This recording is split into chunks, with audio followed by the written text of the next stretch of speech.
નમસ્કાર શ્રોતા મિત્રો, આપ સૌનું સ્વાગત છે મારી YouTube channel awesome audio books નીત FM ના આ નવા વિડિયોમાં. આજે હું તમારા માટે જે પુસ્તકની ઓડિયો બુક રજૂ કરવા જઈ રહ્યો છું તેનાથી તમે સુપરિચિત છો જ, કારણ કે આની અગાઉ મેં મેલુહા પુસ્તકની આછેરી ઝલક પુસ્તક પરિચય ઓડિયો બુક સ્વરૂપે તમારા માટે રજૂ કરેલ છે. જે શ્રોતા મિત્રએ હજુ એ ઓડિયો બુક ન સાંભળી હોય તો જરૂરથી સાંભળી લેશો. આઈઆઈએમના સ્નાતક અમીશ દ્વારા શિવકથન 3 ભાગમાં રજૂ કરવામાં આવ્યું છે, જેના પહેલા ભાગનું પુસ્તક મેલુહા હું આપની સમક્ષ ઓડિયો બુક તરીકે રજૂ કરવા જઈ રહ્યો છું.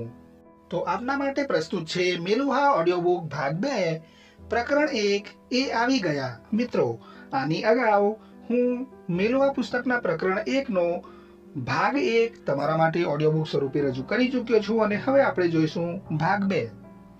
દૂર કોઈએ શંખનાદ કર્યો. વિચારોમાં ખોવાઈ ગયેલો શિવ ઝબકીને વર્તમાનમાં પાછો ફર્યો. આવી પહોંચેલા પ્રકૃતિઓને જોઈને કમરપટ્ટેથી તલવાર ખેંચતા એણે ત્રાડ પાડી, સાવધાન! સામે નિરાંતે નસકોરા બોલાવી રહેલો નંદી સફાળો બેઠો થઈ ગયો અને પલક ઝપકતામાં તો પથારી નીચે રાખેલી પોતાની તલવાર લઈને એ પણ શિવની સાથે બહાર ધસી ગયો. આવા સંજોગોમાં શું કરવું એ અહીં કોઈને કહેવાની સમજાવવાની જરૂર નહોતી. સ્ત્રીઓ અને બાળકો ગામના કેન્દ્રમાં અને પુરુષો બહારની તરફ દોડવા માંડેલા. ભદ્ર, સરોવર પાસેથી આપણા માણસોને બોલાવી લે. શિવે દોડતા દોડતા સૂચના આપી અને તરત એનો અમલ થયો. અહીં જો કે આશ્ચર્ય કહું તો એ વાતનું હતું કે શિવના સૈનિકોની પાછળ પાછળ મેલુહાથી આવેલા મહેમાનોએ પણ દોટ મૂકી. ઘડી પહેલા નિશસ્ત્ર શાંત લાગતા એ વિદેશીઓના હાથમાં કોણ જાણે ક્યાંથી શસ્ત્રો પણ આવી ગયેલા. પ્રકૃતિઓએ બહુ સમજી વિચારીને આ સમયે આક્રમણ કરેલું. સૂર્યાસ્ત થાય એટલે હવે કોઈની સામે લડવાનું નથી એવું માનીને પુરુષો પ્રાર્થનામાં અને સ્ત્રીઓ ઘરકામમાં ગૂંથાઈ જાય. દિવસભર દુશ્મનોનો સામનો કરવા માટે સજ્જ રહેતા ગુણ લોકો માટે સાંજનો સમય રાહત લઈને આવતો. અંધારું થયા બાદ હથિયાર હેઠા મૂકવામાં એમને કોઈ વાંધો નહોતો લાગતો અને પ્રકૃતિઓ આજે ગુણ લોકોની આ જ અસાવધ કહો કે નબળી ક્ષણનો ફાયદો ઉઠાવવા ધસી આવેલા. પરંતુ કિસ્મત આજે ગુણોની સાથે હતી. એક તો ગામમાં વિદેશીઓની હાજરીને કારણે શિવે એના માણસોને 24 કલાક સાવધાન રહેવાની સૂચના આપી રાખેલી અને આટલું ઓછું હોય એમ એ જ વિદેશીઓ પ્રકૃતિની સામે લડવા માટે શિવની પડખે ઊભા રહી ગયેલા. લડાઈ શરૂ તો થઈ પણ થોડી જ વારમાં પૂરી થઈ ગઈ. પ્રકૃતિઓમાંથી ઘણા મરાયા અને બચ્ચા એ જીવ બચાવવા માટે મેદાન છોડીને ભાગ્યા. તલવાર મ્યાન કરીને શિવે આસપાસ જોયું. યુદ્ધમાં એના પણ 2 માણસોના જીવ ગયા હતા. ગુણોના ઇતિહાસમાં એમના નામ સુરવીર તરીકે અંકાઈ જશે. બહાદુરને મોતનો અફસોસ કે ડર ન હોય, પરંતુ આઘાત લાગે એવું દ્રશ્ય તો શિવે માનસરોવરના કાંઠે જોયું. પ્રકૃતિઓ જતા જતા ત્યાં કાળો કેર વર્તાવતા ગયેલા.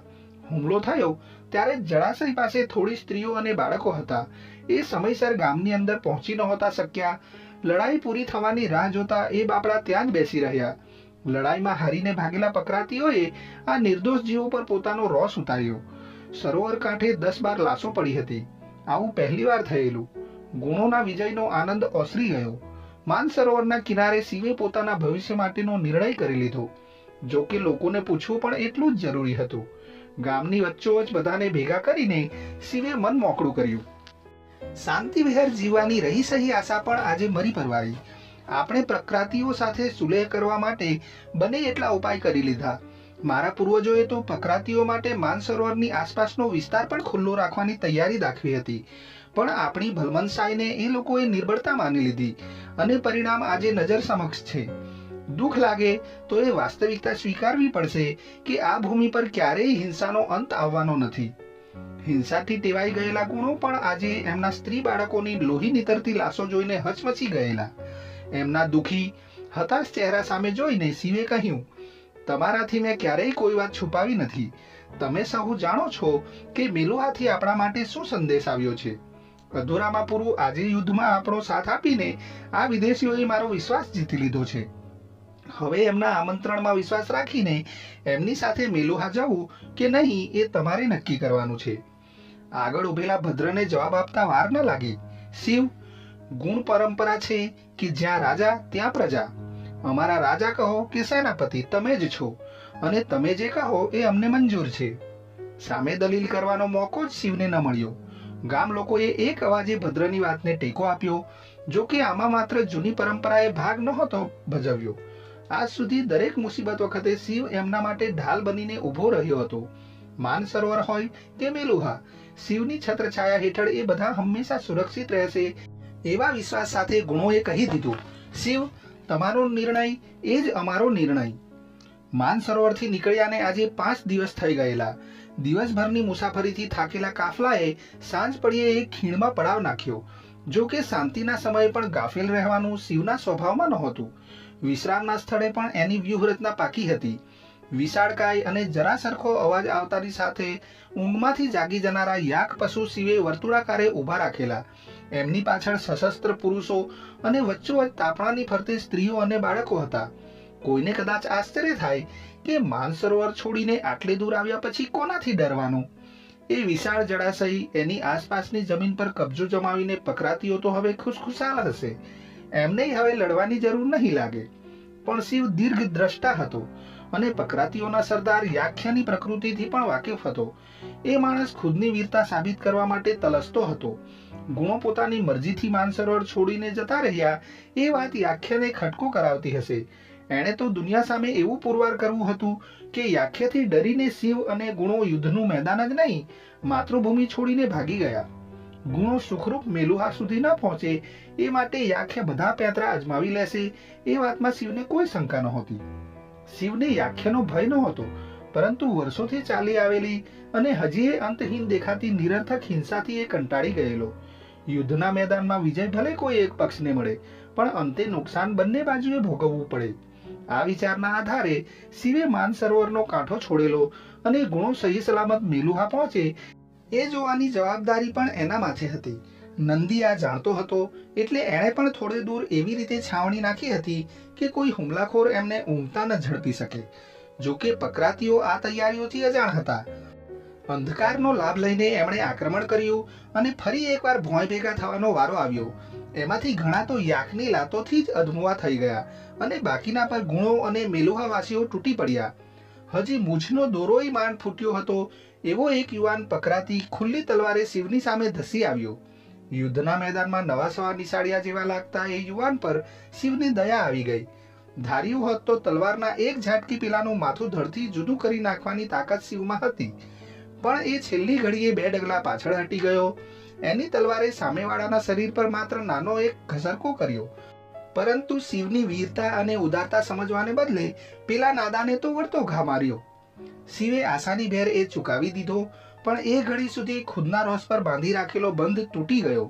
સામેવાળાના પેટમાં જોશભેર તલવાર ભોંકીને ગોળ ઘુમાવીને એણે બહાર ખેંચી કાઢી. શિવની તલવારની સાથે સામેવાળાના આંતરડા પર બહાર આવી ગયા. દરેક યોદ્ધો જાણતો હોય કે દુશ્મનને મારવાની આ સૌથી ક્રૂર રીત હતી. પેટમાં મારેલો ઘા ભલે જીવલેણ હોય, પણ એ ઝટ દઈને જીવ ન લે. ઘાયલ થનાર રીબાઈને બહુ પીડાદાયક ધીમા મોતને ભેટે. જમીન પર તરફડિયા મારી રહેલા યુવાનને છોડીને શિવ બીજી તરફ ધસી ગયો. થોડીવાર પહેલા અનુભવેલી દયા હવે વરાળ બનીને ઉડી ગયેલી. શિવ બમણા જોશથી દુશ્મનો પર તૂટી પડ્યો. ભદ્ર અને બીજા ગુણોને યુદ્ધના મેદાનમાં કોઈ ક્રૂરતાનો છોછ ન હતો. એ પોતાની રીતે પકરાતીઓને લોહીલુહાણ કરી રહ્યા હતા. બીજી તરફ મેલુહાના સૈનિકોએ મોરચો સંભાળી લીધેલો, પણ ત્યાંનું દ્રશ્ય જુદું હતું. મેલુહાવાસીઓ યુદ્ધકળામાં નિપુણ હતા એ વાતે કોઈ શક નહોતો, પણ એ લોહી તરસ્યા નહોતા. એ વીર હતા, પણ ક્રૂર નહીં. શક્ય હોય ત્યાં સુધી દુશ્મનનો જીવ ન લેવો એવો એમનો નિયમ લાગતો હતો. જેમ તેમ બચી ગયેલા પકરાતીઓ હવે ઘૂંટણે પડી દયાની ભીખ માંગી રહ્યા હતા. એમાં યાખ્ય પણ હતો. નંદીની તલવારે યાખ્યના જમણા ખભા પર ઊંડો ઘા કરેલો. ભવિષ્યમાં એ જમણા હાથે તલવાર પકડી શકશે કે કેમ એમાં હવે શંકા હતી. પરંતુ નંદીએ જખમી કરીને છોડી દીધેલા યાખ્યાના માથે હવે ભદ્ર તલવાર તોડીને ઊભો હતો. શિવ, આ રાક્ષસને કેવું મોત આપું? એક ઝાટકે કે રીબાવીને? તરત જવાબ આપવાને બદલે શિવે ચહેરો ફેરવી લીધો. ત્યાં ઉભેલા નંદીએ માથું ધુણાવ્યું. આ ખોટું છે. યુદ્ધનો નિયમ કહે છે કે દયાની ભીખ માંગી રહેલા દુશ્મનને જીવતદાન આપવું જોઈએ. શિવની આંખો ઝીણી થઈ. નંદી, તમે પકરાતીને ઓળખતા નથી. આ લોકોને યુદ્ધના કોઈ નિયમ લાગુ નથી પડતા. આજે એમને છોડી દીધા તો કાલે વધુ બળિયા બનીને આપણા પણ ત્રાટકશે. ભલે આજે જ યાખ્યના મૃત્યુની સાથે આ ત્રાસનો કાયમી અંત આવી જતો. શિવ, અંત તમારી નજરની સામે જ છે. તમારે હવે ક્યાં અહીં વધુ સમય રોકાવાનું છે? પકરાતીને આજના પરાજયની કળવળે એ પહેલા તો આપણે મેલુઆ પહોંચી જઈશું, અને ત્યાં પહોંચ્યા પછી પકરાતી તમારો વાળ પણ વાંકો નહીં કરી શકે. યુદ્ધનો અંત આજે નક્કી છે, પણ એ કઈ રીતે કરવો એ તમારા હાથમાં છે, નંદીએ સૌમ્ય અવાજે કહ્યું, અને પછી હળવેથી ઉમેર્યું, પકરાતી ભલે ગમે તેવા હોય, પણ તમે એનાથી સારા છો એ સાબિત કરવાની તક આજે મળી છે. શિવની બધી દલીલો ગળા સુધી આવીને અટકી ગઈ. માણસો તરફ પીઠ ફેરવીને એણે દૂર દેખાતા પર્વતો તરફ મીટ માંડી. વધુ સારું જીવન શરૂ કરવા માટે મેલુહા સુધી પહોંચવાની રાહ શું કામ જોવી? શરૂઆત ભલે આ ક્ષણે જ થઈ જતી. વિધાતા તરફથી જ કોઈ અણસાર મળી રહ્યો હોય એવો ભાસ શિવને થયો, અને એની સાથે બધી શંકા કુશંકાઓ ઓગળી ગઈ. ભદ્ર તરફ જોઈને એણે અવાજ જરાય ઊંચો કર્યા વિના આદેશ આપ્યો, છોડી દે એને. પકરાતીઓના બધા શસ્ત્ર સરંજામ આપણા કબજામાં લઈને એમને જવા દો. આ સાંભળીને ભદ્રને આંચકો તો લાગ્યો, પણ પછી તરત એણે શિવના આદેશનો અમલ શરૂ કરી દીધો. એનાથી વધુ આશ્ચર્ય પકરાતીઓને થયું હતું. રણ મેદાનમાં કોઈ વિજેતા એના દુશ્મનને માફ કરી શકે એવું આજ પહેલા એમણે ક્યાંય જોયું નહોતું કે સાંભળ્યું સુદ્ધા નહોતું. નંદીને રાતના અંધકારમાં પણ આશાનું એક નાનકડું તેજ કિરણ ફૂટતું લાગ્યું. એણે શિવની સામે જોયું. નંદીનું મન કહેતું હતું કે વર્ષોથી એને જેની શોધ હતી એ મળી ગયો હતો. મનોમન એનાથી પ્રાર્થના થઈ ગઈ, હે રામ, હવે વધુ રાહ નહીં જોવડાવતા. કહી દો કે અમારી પ્રતીક્ષાનો અંત આવી ગયો. કહી દો કે શિવને તમે જ મોકલ્યો છે. નંદીના મનમાં ચાલી રહેલા વિચારોથી બેખબર શિવ પેલા ઘાયલ યુવાન પાસે પાછો ફર્યો. અસહ્ય પીડાથી તરફડી રહેલા સૈનિકે શિવ સામે જોયું. એનું મોત હવે નક્કી હતું, પણ પીડાનો અંત લાવવાનું શિવના હાથમાં હતું. પકરાતીઓ માટે આજ સુધી મનમાં સંઘરી રાખેલી બધી ઘૃણાને આખરી વિદાય આપી દેતો હોય એમ શિવે હાથ ઊંચો કર્યો, અને તલવારના એક ઘા સાથે દુશ્મનનું માથું ધડથી જુદું કરીને એને મુક્તિ આપી દીધી. 4 સપ્તાહની સતત દળમચલના અંતે કાફલો એમના રસ્તામાં ઉભેલો છેલ્લો પર્વત પાર કરી ગયો અને શ્રીનગરના સીમાડે જઈને અટક્યો. શ્રીનગર કાશ્મીર તરીકે ઓળખાતા પ્રદેશનું આ પાટનગર હતું. મુસાફરી દરમિયાન નંદીના મોઢે આ જગ્યાના વખાણ સાંભળીને શિવના માનસ પટલ પર આ જગ્યાનું આછું પાતળું ચિત્ર અંકાઈ ગયેલું. પણ આજે નજરો નજર જોયું અને થોડીવાર માટે વાચા હરાઈ ગઈ. નંદીએ કોઈ અતિશયોક્તિ નહોતી કરી. પૃથ્વી પર કોઈ જગ્યાએ સ્વર્ગ હોય તો એ ખરેખર અહીં જ હતું. આટલી સુંદર જગ્યા શિવે કોઈ વાર સપનામાં પણ નહોતી જોઈ.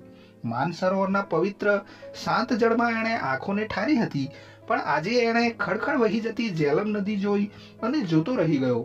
પર્વતમાળામાંથી રૌદ્ર સ્વરૂપે બહાર પડતી ઝેલમ કાશ્મીર ખીણમાં પ્રવેશતાની સાથે સૌમ્ય રૂપ ધારણ કરી લેતી હતી. કિનારાને પંપાડતા જતા એના પાણી જઈને દાલ સરોવરમાં ઠલવાતા હતા. જોકે આ એનું અંતિમ સ્થાન નહોતું. દાલ પાર કરીને સાકરને મળવા માટે એ વહી જતી હતી. આખી એ ખીણમાં મુલાયમ ગાલીચા જેવું લીલુંછમ ઘાસ પથરાયેલું હતું.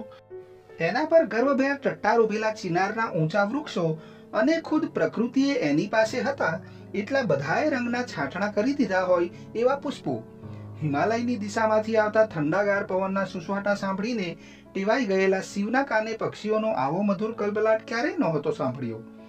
જ્યાંના સીમાડા આટલા સુંદર છે એ પ્રદેશ કેવો હશે?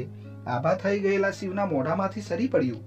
અત્યારે દાલ સરોવર હતું ત્યાં પ્રાચીન સમયમાં મેલુહાના સૈન્યની મુખ્ય છાવણી હતી. સરોવરના પશ્ચિમ કાંઠે વર્ષો પહેલા જે નાનકડું ગામ વસેલું એ આજે વિશાળ નગર તરીકે ફૂલ્યું ફાલ્યું હતું.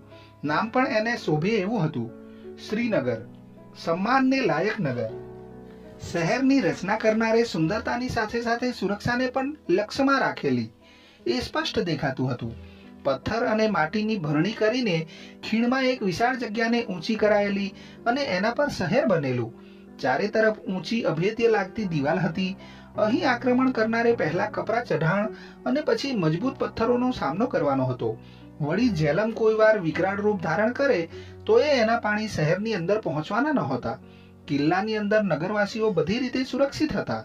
નાના ગામમાંથી આવેલા ગુણો આ વિશાળ નગરને જોઈને ચકિત થઈ ગયા. કિલ્લાની અંદર લોકોના ઘર, મંદિર, બજાર, સભાગૃહ બધું એ વ્યવસ્થિત આયોજનપૂર્વક બન્યું હતું. દરેક જગ્યા નાના મોટા માર્ગ દ્વારા જોડાયેલી હતી.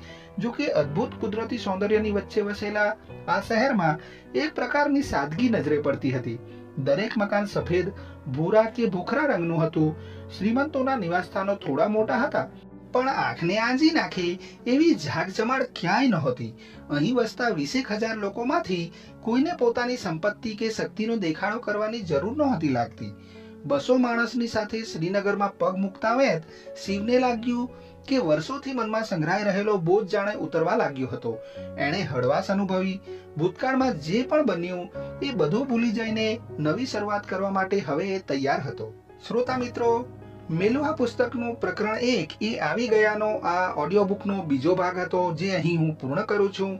હવે પછી આની આગળ પ્રકરણ 1નો ત્રીજો ભાગ હું ખૂબ જ જલ્દીથી ઓડિયો બુક સ્વરૂપે તમારા માટે પ્રસ્તુત કરીશ. ત્યાં સુધી આવી જ અનેક વિશ્વ પ્રસિદ્ધ પુસ્તકોની ઓડિયો બુક્સ અને સાથે સાથે નાની ટૂંકી મૂલ્યલક્ષી વાર્તાઓ, હાસ્ય કથાઓની ઓડિયો બુક્સ સાંભળવા માટે સબસ્ક્રાઇબ કરો મારી ચેનલ ઓસમ ઓડિયો બુક્સ નીત એફએમને. જલ્દીથી મળીશું નવી ઓડિયો બુક સાથે. ત્યાં સુધી મારી વાણીને હું વિરામ આપું છું. એ સાથે જ આપ સૌના સારા સ્વાસ્થ્યની કામના સહ સ્વસ્થ રહો, મસ્ત રહો અને મારી ઓડિયો બુક સાંભળતા રહો એ જ અભિલાષા સાથે જય ભારત, જય હિન્દ, અસ્તુ.